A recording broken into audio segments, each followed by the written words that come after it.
Maqsadingiz IELTS 8.5 olish, lekin natija qila olmayapsiz. Shu paytgacha har xil onlayn, offlayn kurslarga bordingiz, har xil odamlardan maslahat oldingiz, har xil kitoblar o'qidingiz, har xil kitoblarni, test kitoblarni bajarib chiqdingiz, lekin natija hali ham sizda o'xshamayapti. Agar 5.5, 6, 6.5 da stak bo'lib qolgan bo'lsangiz, o'shanda qotib qolgan bo'lsangiz va maqsadingiz IELTS dan 8, 8.5 olish bo'ladigan bo'lsa va bu sizni hayotingizga yaxshigina ta'sir qiladigan, hayotingizni o'zgartiradigan skor bo'ladigan bo'lsa, demak bu videoni oxirigacha ko'ring. Video davomida sizlarga 5.5, 6 lik o'quvchilar bilan IELTS dan 8, 8.5 olgan o'quvchilarning farqini tushuntirib beraman va o'zim qanaqa birinchi bor 3 oy tayyorgarlik ko'rib 8 olganimni va qanaqa qilib 8 dan 8.5 ga 20 kunda ko'targanim haqida batafsil aytib beraman. Va bu dars davomida har bitta aytadigan narsamni detalli tushunib, har bittasini yozib oladigan bo'lsangiz, sizda tayyor 12 haftalik plan bo'ladi. Va bu plan yordamida siz self study qilib, bemalol IELTS dan 8, 8.5 ola olasiz. Men G'anish Otaboyev 6 yillik tajribaga ega IELTS instruktorman va xalqaro darajadagi CELTER sertifikati sohibiman. Hozirda onlayn dars beraman va bugungacha 1000 dan ortiq o'quvchilar o'qitdik. O'zimni 16 soat dars qilish videoyimni ko'rgan bo'lsanglar kerak, bir marta bo'lsa ham ko'zinglar tushgan bo'lsa kerak, chunki bu YouTube'da 600 mingdan oshiq o'quvchilarga yetib borgan ekan va juda ko'plab yaxshi izohlar olganman bu haqida. Haligacha ko'chada to'xtatib, siz o'sha 16 soat dars qilgan IELTS o'qituvchisimisiz deb hozirgacha so'rashadi bu narsani. O'zi 3 oyda IELTS 8 olsa bo'ladimi? Men o'zimda shu narsani isbotlaganman. O'sha paytlari shunaqangi holat bo'lganki, menda rostdan 8 olmasam bo'lmaydigan holat bo'lgan. Men o'zimni hayotimni yaxshilashim kerak bo'lgan. Ya'ni bu yoq tarafda ko'p aytganman, o'zini o'qiyotgan talaba sifatida tutib yurganman. Ya'ni borib kelib, universitetga borib kelib va bu narsa meni jonimga tegib ketgan. Ya'ni nahotki bir inson o'zini ustida ishlamasdan shunaqa o'tib ketadigan bo'lsa deb, keyin men IELTS kursiga borganman. Va o'sha payti borganimda 6-6.5 atrofda bo'lganman. Va 6-6.5 dan men 8 gacha chiqishga maqsad qo'yganman. Shu narsani aytganimda atrofimdagi insonlar kulgan men ustimdan. Qanaqasiga sen 8 olasan? O'zi 7 olishi ham o'zi katta gap-ku seni holatingda. Chunki odatda men 3 oylik kursdan keyin 6-6.5 lik o'quvchilar 7 bo'ladi degan. Va men bu narsani o'zgartirish xohlaganman. Nimaga shunaqa? Nimaga masalan hamma mamlaqa qilgan bo'lsa, bu degan hammada shunaqa bo'ladi. Ya'ni hammada 6-6.5 dan 7 ga 3 oyda ko'targan bo'lsa, o'zi 99% o'quvchilar shunaqa holat guys. Ya'ni men o'zimni teaching karyeramda ham bitta gruppada 20 ta o'quvchi bo'ladigan bo'lsa, o'shalardan bir 1-2 tasi zo'r natija qilardi, qolganlari baribir nisbatan pastroq olardi. Ya'ni bu reality aslida. Lekin agar siz top achiever bo'ladigan bo'lsangiz, ya'ni maksimum harakat qiladigan inson bo'ladigan bo'lsangiz, bu statistikalar siz uchun ishlamaydi. Siz bu statistikani aylanib o'ta olasiz. Bu ya'ni harakatingizga bog'liq. Aynan menda shunaqa holat bo'lgan. Ya'ni 8 olishni maqsad qo'ydim, 3 oy tinimsiz harakat qildim va 3 oyda 8 oldim. Va bu meni chinakamiga hayotimni o'zgartira oldi. Undan keyin o'qituvchilik sohasiga kirdim, undan keyin har xil loyihalar qilib ko'rdik. Ya'ni men sizlarga tushuntirmoqchimanki, IELTS hayotingni o'zgartirarmidi degan o'quvchilar yoki insonlar, ha, o'zgartiradi deb qo'yinglar o'sha odamlarga. Ha, rostdan shu paytgacha kimdirlarning hayotini o'zgartirgan va menikini ham o'zgartira oladi. Ya'ni qaysidir ma'noda shunga sababchi bo'la oladi. U sizga bir kalit bo'la oladi. Xullas 8 ga harakatni boshlashimdan oldin men ham kitoblar o'qib yurardim, qanaqadir testlar qilib yurardim, o'zim YouTube'da u yoqda bu yoqda videolar ko'rib yurardim, lekin menda bir to'liq tizim bo'lmagan. O'shaning uchun ham men o'quv markaziga borib o'qituvchi bilan ishlashni ma'qul ko'rganman. Ya'ni baribir sizda bitta mentor bo'lish kerak, bitta o'qituvchi bo'lish kerakki, sizga yo'l ko'rsatib turadigan. Aynan shunda menda qiyin bo'lgan. Ya'ni juda ko'p muddat men 6-6.5 da qotib qolganman undan oldin. Bir yilcha men o'sha levelda yurganman. Nimadirlar qilib yurganmanki, meni bir progress ko'zimga ko'rinmagan. Va o'shandan keyin meni maqsad qo'yib, maqsadim 8 olish degandan keyin harakatni bosib qilganman. Menga tayyor etib turadigan odam bo'lgan va o'shalarni qilib men 3 oy ichida 8 ola olganman deb o'ylayman. Undan keyin nima bo'ldi? Undan keyin o'qituvchilik sohasiga kirdim va taxminan 5 yilcha hech qanaqa test topshirmadim. Ya'ni test topshirishga ehtiyojim ham yo'q edi va u narsaga o'zimda ham unchalik ham xohish bo'lmagandi. Xabaringlar bo'lsa kerak, Band 9 challenge boshlaganman. Ya'ni o'zimni komfort zonada his qilib, nimadir qilish kerak, nimadir yangilik qilish kerak deb Band 9 challenge boshlaganman. Aslida u Band 9 challenge dan maqsad 8:30 ga ko'tarib olish bo'lgan. 8 ni 8:30 ga ko'tarib olish bo'lgan. Xullas, ish joyimda yetishgan, bor imtihonga kirib chiqchi, o'sha 8 ni 8:30 qilib olsang yaxshiroq bo'lardi baribir. Bu yoq tarafda o'quvchilar kelganda o'qituvchilarni 8:30ligiga qaraydi degan talab bo'lgan va u talabni bajarish uchun men imtihonga kirganman. Lekin o'sha imtihonimda menda 8 chiqqan. O'shandan keyin alam bilan men Band 9 challenge boshlab o'rganman-da. Ya'ni Band 9 challenge boshlaganman va o'sha 8 dan boshlab 20 kun ichida men IELTS ballimni 8:30 ga ko'targanman. Bu narsa ishonarliroq tuyulmasligi mumkin. Ya'ni kimdirlar uchun it's impossible deyishi mumkin. Lekin nothing is impossible. Hamma narsani imkonini topsa bo'ladi agar chin dildan harakat qiladigan bo'lsanglar. Mana shu yoqda hozir rasmlarni ko'rishinglar mumkin. Birinchi kun, ikkinchi kun, uchinchi kun deb butun bir 20 kunlik planimni men Instagramga joylaganman va o'shani men Telegramga ham tashab qo'yaman. Mabodo agar qiziq bo'ladigan bo'lsa, pastda havola qoldiramiz, kirib ko'rsanglar bo'ladi. Ya'ni men 20 kun davomida nimalar qilganimni o'sha faylni ichiga yuklab qo'ygan bo'lamiz. Men shu paytgacha hamma videolarimda ko'proq dars qilish haqida gapirganman. Lekin aynan bugun ko'proq dars qilmaslik haqida gapirmoqchiman. Nimaga? Chunki baribir sifat bilan qilolmas ekan ko'pchilik. Masalan, men 15 soat, 16 soat dars qilish haqida juda ham ko'p gapirganman va o'zim qilganman shu narsani. Va men har doim sifat bilan qilganman deya olaman. Orada uxlab olganman, masalan, napping, o'sha texnikani o'rgatganman videolarimda va exercise qilganman oralarda, masalan, ovqatlanganman, dam olganman. Ya'ni bu narsani men kuni bo'yi, ertalabdan kechgacha taqsimlab olganman vaqtimni. Lekin hammaning ham hayoti bir xil emas. Aynan hozir shu narsani hozir qilaman desam, hozir qila olmayman, chunki men oilaliman va bir nechta loyihalarni qilyapman. Ya'ni butun bir hayotimni, butun bir fokusimni men IELTSga bera oladigan holatda emasman. Va siz ham xuddi shu holatda bo'lishingiz mumkin. Masalan, IELTS 7+ olmoqchisiz, lekin qo'shimchasiga bu yoqda ishlaysiz, ishingiz bor. Yoki maktabga borasiz, lekin baribir IELTS 7+ kerak sizga. Yoki yana shunga o'xshagan holat, masalan, bolalisiz, bolangizga qarashingiz kerak, uy ishlari bor, ayol kishida masalan, va shu bilan birgalikda IELTS imtihoniga tayyorgarlik ko'rish kerak. Va bunaqa insonlarni butun bir hammani o'rganib chiqib, mana shu onlayn kurslarimizda hammani o'rganib chiqib, shunaqa xulosaga keldimki, ko'p dars qilishga emas, sifatli dars qilishga fokus qaratish kerak ekan. Ya'ni kuniga 10 soat dars qilmang, 4 soat, 3 soat dars qiling, lekin sifat bilan dars qiling. Aynan sifatga urg'u bering. Har bitta qilayotgan ishingizni tushunib qiling. Mazza qilib, jarayondan lazzatlanib bajaring. Shu joyda men sizlarga harakat va strategiya haqida ozgina gapirib o'tmoqchiman. Demak, boyaga aytganimdek, harakat qilgan bilan ham natija bo'lmas ekan. Agar siz to'g'ri strategiya ishlatmayotgan bo'lsangiz, bu strategiya vaqtni boshqarish strategiyasi bo'lishi mumkin. Bu strategiya masalan IELTS bajaryapsiz, IELTS reading bajaryapsiz, listening bajaryapsiz. Ya'ni doimiy bajaryapsiz, bajarmayapsiz emas. Siz dangasa emassiz. Siz qilyapsiz, lekin natija bo'lmayapti. Nimaga aynan shu holat bo'lyapti? Bu yoqda baribir sizga strategiya yetishmayotgan bo'lishi mumkin. Mana o'zim masalan strategiya oxirgi o'rinda deyman. Lekin juda ko'pchilik o'quvchilarda mana sizda ham shu holat bo'lishi mumkin. Reading o'qisam tushunaman deydi, lekin to'g'ri javob topa olmayman deydi. Yoki masalan listening bajarganda tushunaman deydi, lekin to'g'ri javoblarni catch qila olmayman, ushlab qola olmayman deydi. Yoki writingda ham xuddi shu holat. Savollarga tushunaman, masalan mavzularga tushunaman, lekin yoza olmayman deydi. Bu yoq baribir practice va strategiyaga borib taqaladi. Siz to'g'ri strategiyani o'rganadigan bo'lsangizgina bularni to'g'ri bajara olasiz va yaxshi natija ola olasiz. Masalan, readingni misol qilib olaylik. Juda ko'pchilik o'quvchilarda time management muammoyim bor deb o'ylaydi. Lekin aslida time management muammosi yo'q narsa. Sizda readingda qiynalayotgan bo'lsangiz va natija oshmayotgan bo'lsa, sizda ikki xil muammodan bittasi bo'ladi yoki ikkalasi ham bo'ladi. Bu vocabulary muammosi, lug'at muammosi, ya'ni siz lug'atlarga to'liq tushunmayapsiz. O'shaning uchun ham umumiy ma'nosiga ham tushunmayapsiz. Ikkinchisi bu strategiya.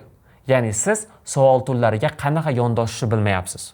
Aynan shunda ham siz juda ko'p vaqt yo'qotib va orada pastroq ball olib qo'yishingiz mumkin.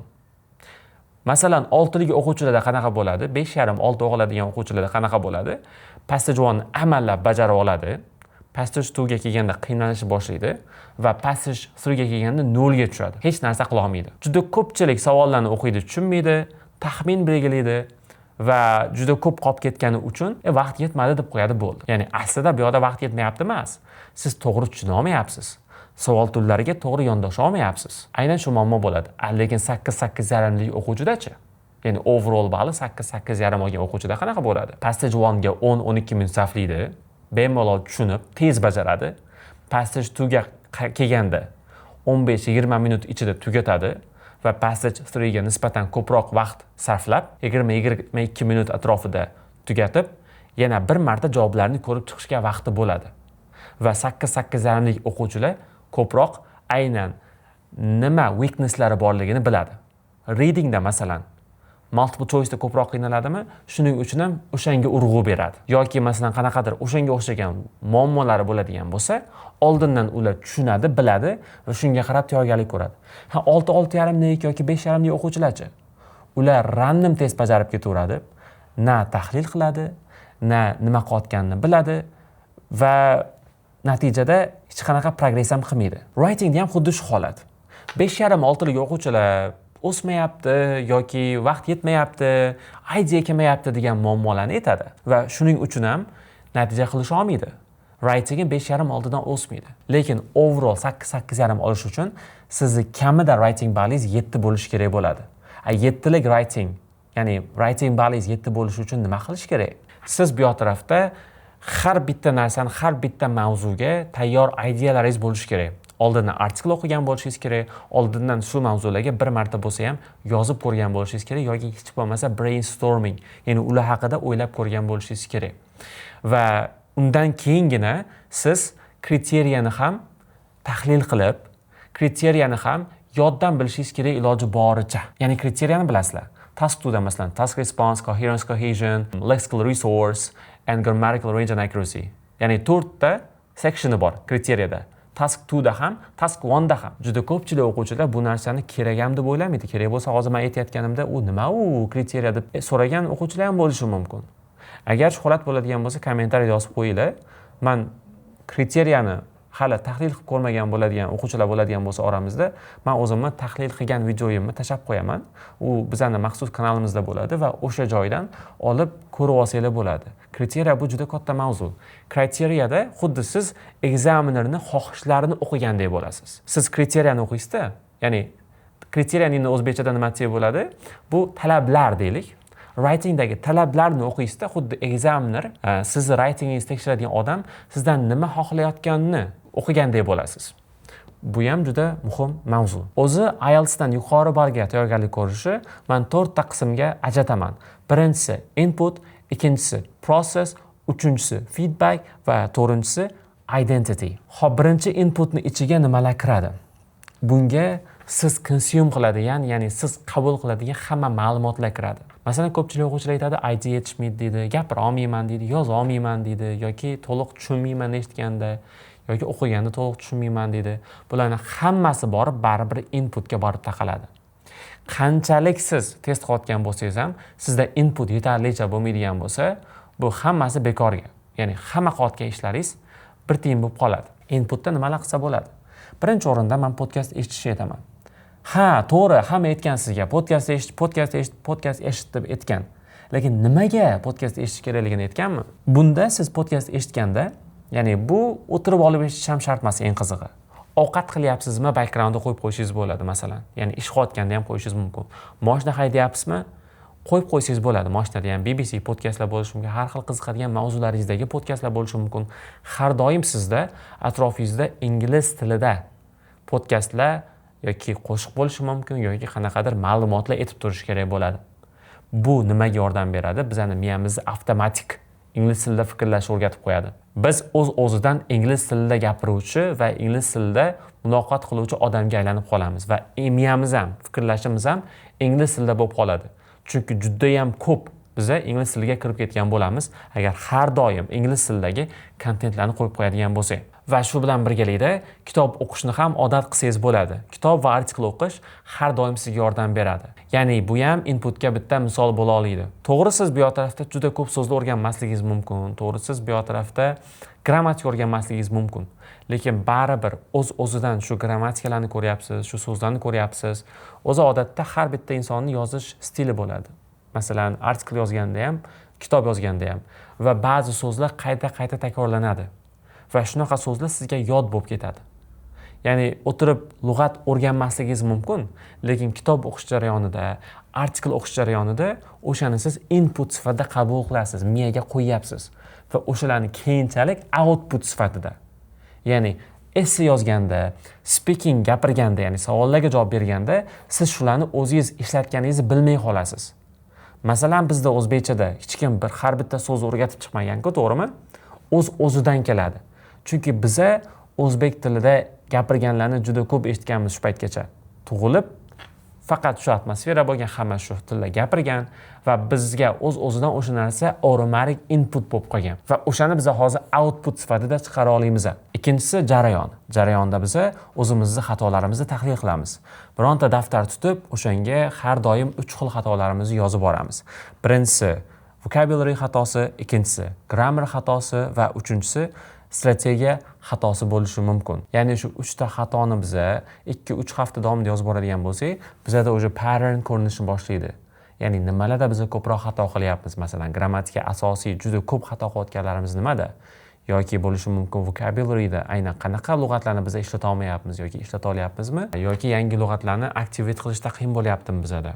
Ya'ni bizni weaknesslarimizni topib olishimiz kerak bo'ladi jarayon paytida. Har test bajargandan keyin yoki har practicedan keyin, har mockdan keyin shu ishni qilishimiz kerak bo'ladi. Uchinchisi feedback bo'ladi. Biza xato kamchiliklarimizni tahlil qilib oldik va shunga yarasha bu yoqda endi nima qilishimiz kerak degan savolni beramiz. Masalan, o'tgan hafta juda ko'p grammatika xatolar qildim. Endi bu hafta shunga qarab harakat qilaman. Masalan, men past continuousni yoki present continuousni ishlata olmayapman, masalan. O'tgan safargi speaking practicelarimda men eshitib tahlil qildim va shularda men bildimki, menda xato bor. Masalan, bor-ku shunaqa o'quvchilar umuman tahlil qilmaydi, yuraveradi. Masalan, 5:30-6 da qotib qolgan speaking bir xil davom etadi. Xatoyi borligini kimdir aytsa ham, "Xo'p, mayli" deb qo'yaveradi, bo'ldi. Endi qanaqa xatoni to'g'rilayman degan savolni o'ziga bermaydi. Aynan feedback qismida, mana 3-qismi feedback qismida o'sha qanaqa to'g'rilayman degan savolni beriladi. Listeningda yoki readingda qaysidir savol turi sizda ko'proq muammo bo'lyapti. Masalan, readingda ko'proq yes no not given yoki true false not given da qiynalyapsiz. Endi bu degani kelayotgan hafta ko'proq shunga urg'u berish kerak degani. Ya'ni yes no not givenmi, true false not givenmi, ko'proq shularga urg'u berib, shularni to'g'rilab olaman degan maqsad qo'yiladi. Aynan bu feedbackda bo'ladi. 4-bosqich identity. Buni eng muhim bosqichlardan bittasi desam ham bo'ladi. Chunki bu tarafda identityni tarjimasi o'zini qanday ko'rish deb tarjima qilsak bo'ladi, ya'ni o'zingizni qanaqa ko'rasiz. IELTS imtihoniga tayyorgarlik ko'rayotgan inson sifatidami yoki ingliz tilini ichida yashayotgan inson sifatidami? Bu juda oddiy narsa. Masalan, aytishadi, ingliz tili atmosfera yarat deydi. Lekin qanchamiz shu narsani yarata olganmiz? Qanchamiz shu narsaga harakat qilib ko'rganmiz hech bo'lmasa? Bilamiz, juda ko'p ma'lumotlar bizda. Juda ko'p ma'lumotlarni bilamiz. Qanaqa kitoblar qilish kerakligini bilamiz. Nimalar, kimlarni eshitish kerakligini bilamiz, Bilamiz, lekin bajarmaymiz.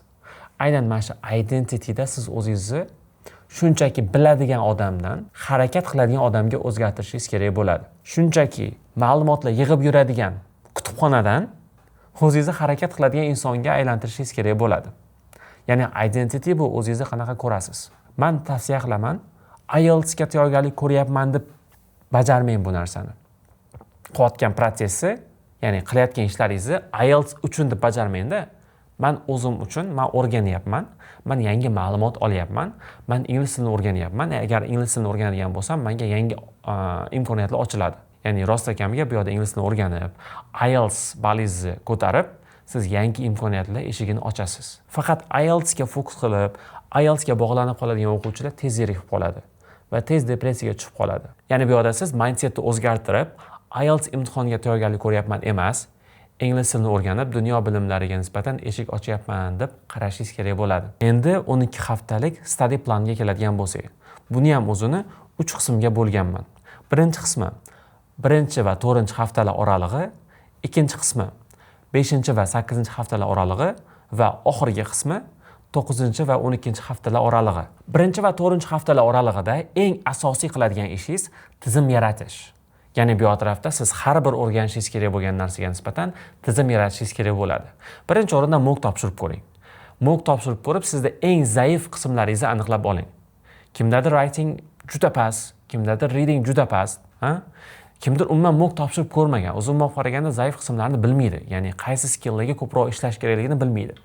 Va aynan aytamanki, birinchi o'rinda mock topshirib, iloji boricha ustozingiz bo'ladigan bo'lsa yoki kimdir o'rtog'ingiz bo'ladigan bo'lsa, sizdan level baland, o'sha odamdan writing bilan speakingga feedback olib, o'zingizni asosiy ishlashingiz kerak bo'lgan narsalarni aniqlab olish va o'sha paytda o'zida qanaqa lug'at o'rganaman, grammatikani qaysi kitobdan o'rganaman, shu narsalarni ham aniqlab olish. Masalan, lug'atni o'rganishingiz mumkin, Anki yoki Quizlet degan applar bor, shunaqa programmalar bor, yoki qog'ozda, o'zimizni traditional wayda qog'ozda yozib yodlasangiz bo'ladi. Ya'ni qog'ozda deganda mana bunaqa daftarga go borish, play o'ynash deb emas.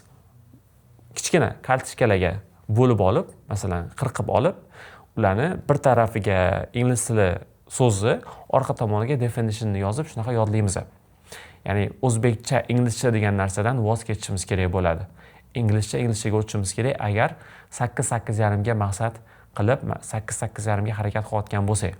Grammatika uchun men tavsiya qilishim mumkin. Bizda Destination kitoblari bor, Murphy bor, Blue Book bor, masalan, ko'k kitob bor, shunaqa ko'rgan bo'lsanglar, grammatikani noldan o'rgatadi. Va Grammar for IELTS bor. Asosan pastki leveldagilar uchun Destination bilan Murphyni tavsiya qiladigan bo'lsam, balandroq уже 6,5-7 lik o'quvchilarga men Grammar for IELTS kitoblarini tavsiya qilaman. Va bu kitoblarni chiqartirib olib, bir chetdan bajarib ketaverasiz. Xo'p, birinchi stageda, ya'ni birinchi hafta bilan 4-hafta oralig'ida siz tizim yaratib oldingiz. Endi sekin-sekindan dars qilishni boshladingiz. Va endi sizga yana ham spesifikroq targeted improvement kerak bo'ladi. Chunki maqsadingizni qo'ygansiz, 8-8,5 olish, hozirgi balingizni bilasiz, nimalarga ishlayotganingizni bilasiz. Orada yana bir marta mock topshirib, ya'ni 4 haftadan keyin yana bir marta mock topshirib, shundan keyin yana ham maqsadingizga erishishga qancha vaqt qolgani va sizda yana nimalarni improve qilish kerakligini aniqlab olishingiz kerak bo'ladi. Va shunga qarab, eng sizni yana o'sha zaif tomonlaringizga bosimni berish kerak bo'ladi, ya'ni urg'uni berish kerak bo'ladi. Masalan, bir oy davomida harakat qildingiz, listening, reading oshdi, lekin writing oshmay qoldi. Bu degani, mana 2-oyda, ya'ni 5-bilan 8-hafta oralig'ida ko'proq writingga ishlash kerak bo'ladi. Va yana ko'rasiz, qolgan qismlarda, qolgan skorlardan nima yetmayapti. 8-8,5 ga nima yetmayapti. Aynan o'zimda shunaqa bo'lganda, masalan, hech kim bu narsani aytmagan ham eng qizig'i. Ya'ni mana bunaqa bo'ladi deb, o'zim yiqilib, o'zim turib, har bitta narsani o'zim tuzib chiqqanman. Ya'ni 8 olganman deganman, 3 oy ichida xuddi o'zim shunaqa qilganman. Men boshida borganimda mo'kim 6 chiqqan, lekin endi qanaqa 6 chiqqan? Masalan, writing yoza olmaganim uchun juda pasayib ketganda overall ball 6 bo'lib qolgan. Aslida tushunadiganroq mavzuyim tushganda balkim 6,5 ham chiqqan bo'lardi. Umuman olib qaraganda xullas 6 deylik. Ko'rganman. Hozir men 8 olishim uchun 3-3,5 oydan keyin 8 olishim uchun men har oyda nimalar qilishim kerak bo'lgan deb shuni yozib chiqqanman. Birinchi oyda o'zimni topish bilan o'tib ketgan. Tizim yaratish bilan o'tib ketgan. Rosa achinganman shu birinchi oyga, lekin o'ylab qarasam, u menga yaxshiroq bo'lgan ekan. Agar menga kimdir tayyor masanga deb birinchi oyda bosib vazifa berib qo'yadigan bo'lsa, balkim men to'g'ri qila olmagan bo'lardim. Ya'ni kimnidir sizga tuzib bergan plani sizga ishlamasligi mumkin. Bu individual narsa. Ya'ni kimdir sizga aytishi mumkin, mana shuni to'liq men aytgandek qiladigan bo'lsang, zo'r bo'lib ketishing mumkin deyishi mumkin. Lekin men bu videoda sizga flexibility beryapman. Ya'ni sizga nima ko'proq to'g'ri kelishini, nima ko'proq, masalan, zaif qismlaringiz, ya'ni weak pointlaringiz bo'lishini aytyapman. Shuni o'zingiz aniqlab olasiz va shunga qarab keyingi steplarni reja qilasiz. Ya'ni 2-oyimiz ko'proq bizani zaif tomonlarimizga ishlash uchun bo'lar ekan va maqsadimizni qayta ko'rib chiqamiz. Nimaga yaqin qoldi, nimaga uzoq qoldi. Ya'ni writingda masalan hali ancha qiladigan ishlarimiz ko'p, listening, readingda ancha kamayib qoldi, chunki 7-7,5 bo'lib qolgan bo'lishi mumkin. Ya'ni ko'pchilik birinchi oyda yaxshi ularga ishlaydigan bo'lsa, 2-oyda anchagina listening, reading improvement bo'ladi, lekin speaking, writingda kamroq bo'lishi mumkin.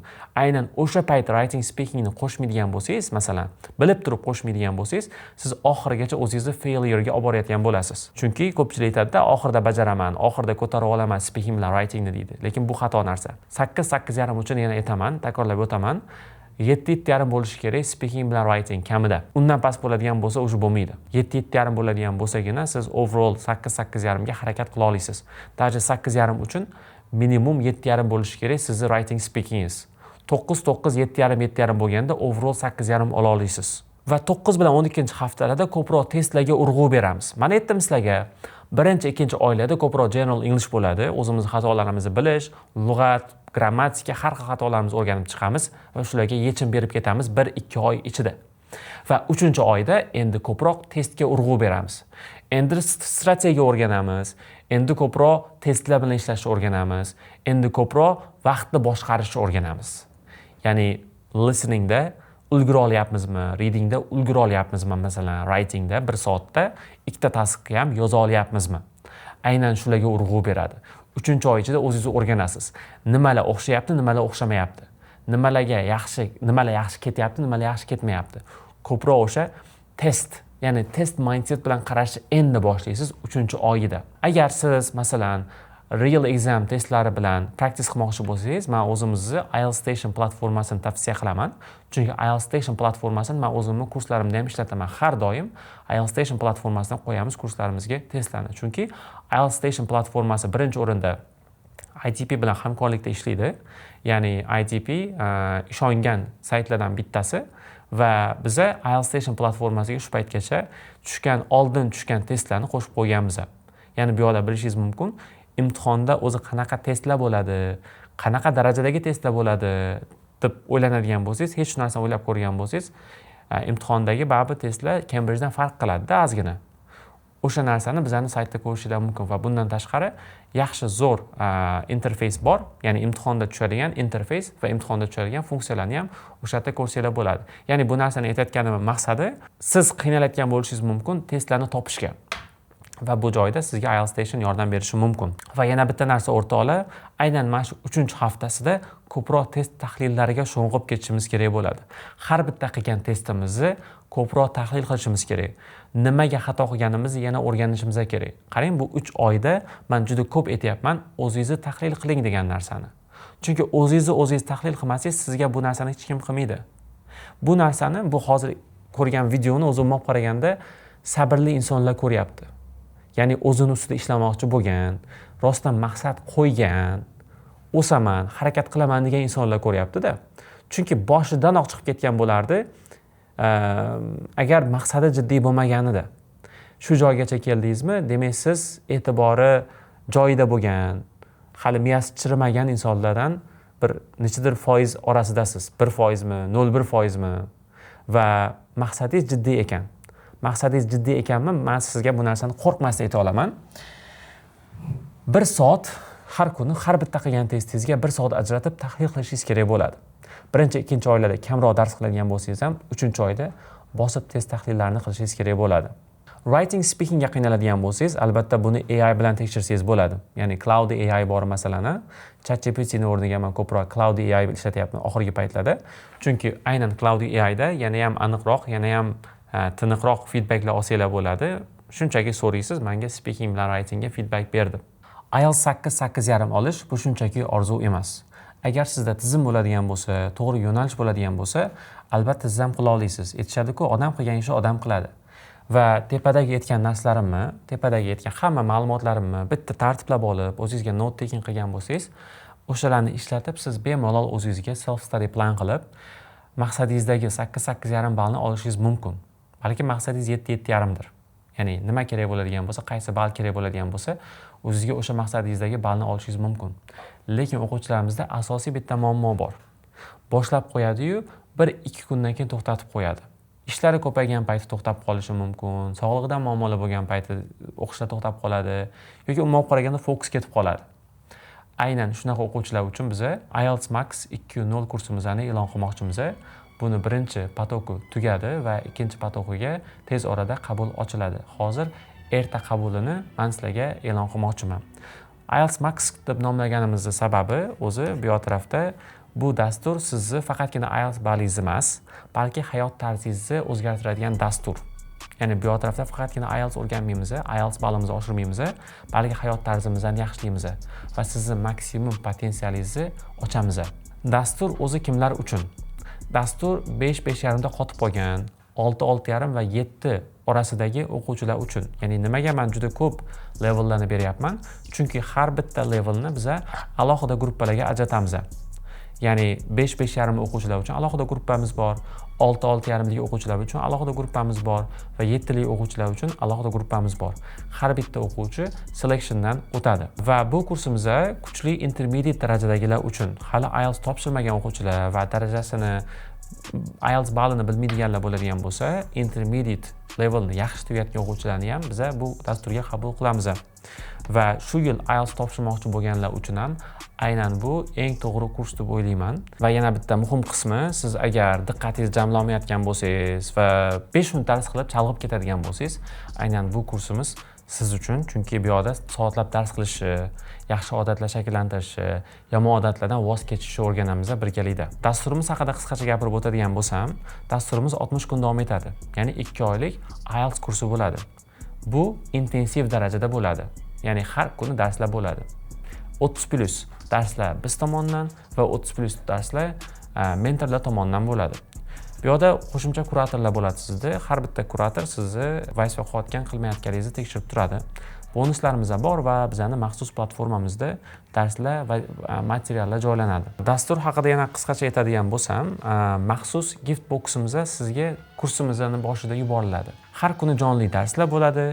3 kun men bilan jonli dars bo'ladigan bo'lsa va 3 kun kuratorlar bilan jonli dars bo'ladi. Va qo'shimcha ma'lumotlarga o'tadigan bo'lsak, har bitta biz o'zimizning kursimizda tradition qilib olganmiz. O'quvchilarimizga biz o'zimiz o'ragan, mehr bilan o'ragan sovg'alarni yuboramiz kursimiz boshida.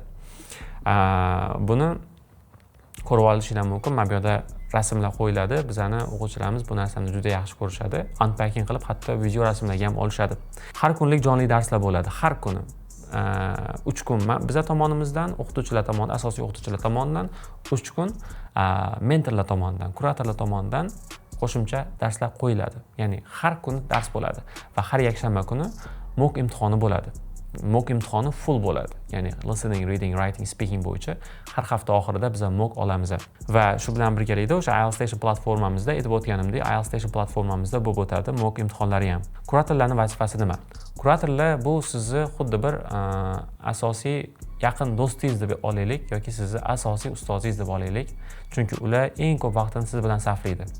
Bizga qaraganda yana ham ko'proq vaqt sarflaydi, chunki sizni hol-ahvolingizdan xabar olib turadi, sizni nimaga darsga kirmayotganingizni biladi, sizni darajangizni biladi, sizni maqsadlaringizni biladi.